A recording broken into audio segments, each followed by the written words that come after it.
Hi എല്ലാവർക്കും നമ്മുടെ couples എംബിയുടെ വീഡിയോയിലേക്ക് സ്വാഗതം. അപ്പം ഒരുപാട് ദിവസമായി അർജുൻ ചേട്ടനെ കാണാതായിട്ട്. അപ്പം ഞാനിപ്പോൾ യൂട്യൂബ് ആയാലും ഫേസ്ബുക്ക് ആയാലും ഇൻസ്റ്റാഗ്രാം ആയാലും ഒക്കെ തുറന്നു നോക്കിയാൽ ഈ ഒരു ന്യൂസ് തന്നെയാണ് കേട്ടോ നമുക്ക് ആദ്യം കാണാൻ പറ്റുന്നത്. അപ്പം അതിലെനിക്ക് ഭയങ്കര ഒരു സങ്കടം തോന്നിയൊരു വാർത്തയാണ് കേട്ടോ അത്. ഒരു കൊച്ചുകുട്ടി 2ാം ക്ലാസ്സിൽ പഠിക്കുന്ന ഒരു കുട്ടി എഴുതിയ ഒരു ചെറിയൊരു എന്താ പറയുക ഡയറി കുറിപ്പാണ് കേട്ടോ. എനിക്ക് ഭയങ്കരമായിട്ട് മനസ്സിൽ വല്ലാണ്ട് തട്ടിയൊരു diary കുറിപ്പാണ്.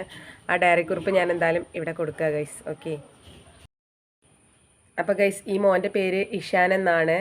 Vadakara Meppayil east SP സ്കൂളിലാണ് കേട്ടോ ആ കുട്ടി പഠിക്കുന്നത്. അപ്പം എന്താണ് ഇതിലുള്ളത് വെച്ചാൽ, ഇന്ന് എനിക്ക് സങ്കടമുള്ള ദിവസമാണ്.